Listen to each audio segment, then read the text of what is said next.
Shalom Aleichem Besem Hamasya.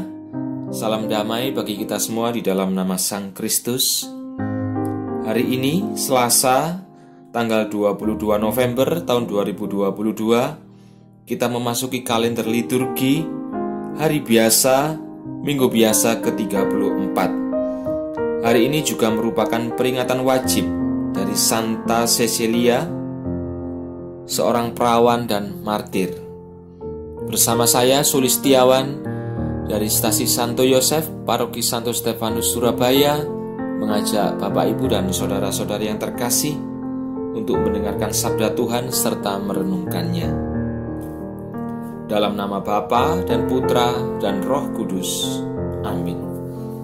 Ya Allah Bapa kami yang bersemayam di dalam terang yang tak terhampiri, di dalam Engkaulah kami hidup, kami bergerak dan kami ada.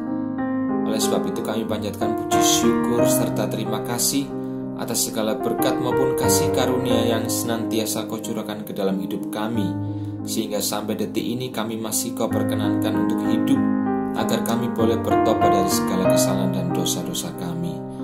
Ya Bapa, terangilah hati, jiwa dan akal budi kami, agar dengan hati yang bersih kami dapat untuk menerima sabda-Mu, dan kiranya Roh Kudus yang adalah roh kebenaran senantiasa membawa kami kepada seluruh kebenaran.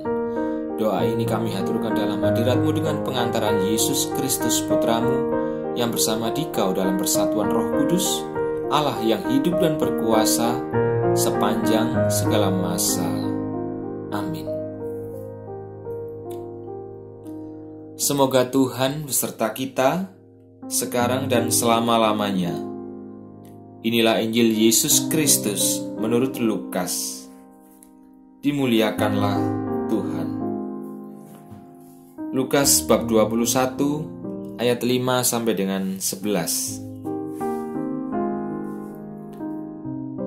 Sekali peristiwa ketika beberapa orang berbicara tentang bait Allah dan mengagumi bangunan itu yang dihiasi dengan batu yang indah-indah dan dengan berbagai-bagai barang persembahan, berkatalah Yesus, "Apa yang kamu lihat di situ, akan datang harinya di mana tidak ada satu batu pun akan dibiarkan terletak di atas batu yang lain. Semuanya akan diruntuhkan." Dan murid-murid bertanya kepada Yesus, katanya, "Guru, bila manakah itu akan terjadi? Dan apakah tandanya kalau itu akan terjadi?" Jawabnya, "Waspadalah, supaya kamu jangan disesatkan. Sebab banyak orang akan datang dengan memakai namaku dan berkata, 'Akulah dia,' dan saatnya sudah dekat.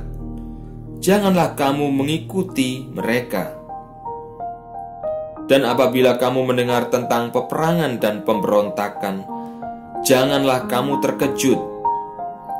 Sebab semuanya itu harus terjadi dahulu. Tetapi itu tidak berarti kesudahannya akan datang segera."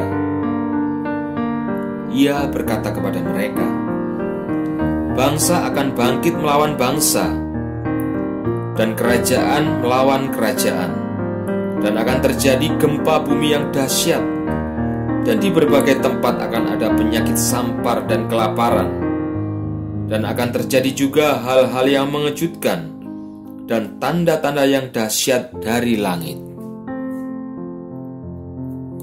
Demikianlah sabda Tuhan. Terpujilah Kristus. Bapak, Ibu, dan saudara-saudari yang terkasih, kala itu bait Allah merupakan pusat di mana bangsa Israel melakukan ibadahnya untuk merayakan hari-hari raya agama Yahudi, yang termasuk di dalamnya juga mengadakan persembahan kurban sebagai pendamaian antara manusia dengan Allah. Tentu karena sebagai pusat peribadatan, maka banyak sekali orang mengagumi bangunannya serta perkakas-perkakas untuk persembahan, termasuk tabernakel, tabernakel di dalamnya yang terletak di dalam ruang Maha Kudus yang disekat atau dihalangi oleh tirai dengan ruang kudus sebagai pemisahnya. Bapak, Ibu, dan saudara-saudari yang terkasih, dalam kitab Taurat, kitab nabi-nabi, dan tulisan-tulisan para nabi, atau bahasa gampangnya adalah kitab Perjanjian Lama, inti daripada isinya adalah merupakan bayangan saja dari keselamatan yang akan datang, dan bukan hakikat dari keselamatan itu sendiri. Ibrani 10 ayat 1. Penekanan yang ingin disampaikan oleh Injil pada hari ini adalah bahwa inti dari keselamatan bukanlah terletak pada bangunan-bangunan yang megah. Sebab kata Yesus, semuanya itu pasti akan musnah. Keselamatan yang sejati itu datang melalui satu pribadi. Oleh sebab itu Tuhan Yesus mengatakan, waspadalah, supaya kita jangan disesatkan dengan Yesus-Yesus yang lain atau Yesus yang palsu. Kebenaran akan pengenalan terhadap Yesus Kristus yang sesungguh-sungguhnya hanya bisa diperoleh melalui gereja yang benar, yaitu yang sesuai dengan pengakuan iman kita, yaitu pengakuan iman yang panjang, gereja yang satu, kudus, Katolik, dan apostolik, yang melaluinya ajaran para rasul yang adalah gurunya dunia ini tetap disimpan dan dipelihara sampai dengan sekarang ini, yang daripadanya kita bisa memperoleh informasi yang benar tentang Yesus Kristus, sehingga kita dapat mengenal kebenaran yang sejati itu, yang bukan hanya memberikan keselamatan, tetapi adalah sang keselamatan itu sendiri. Sehingga Bapak, Ibu, dan saudara-saudari yang terkasih, dengan memperoleh pengenalan akan Yesus Kristus yang benar melalui gereja yang apostolik itu, dengan 3 pilar kebenaran di dalamnya, yaitu tradisi, kitab suci, dan magisterium gereja atau kuasa mengajar gereja, maka kita sebagai umat Allah tidak akan bisa terombang-ambing, bimbang ataupun ragu dengan rupa-rupa angin pengajaran, melainkan kita semakin diarahkan oleh panggilan hidup kita, yaitu semakin bertumbuh dan berkembang kepada kesempurnaan kekudusan dan kepada kesempurnaan kasih. Semoga kasih karunia Allah yang dicurahkan melalui pewartaan sabda pada hari ini semakin meneguhkan iman kita dan memberikan kita kedewasaan dalam iman. Amin. Marilah kita berdoa.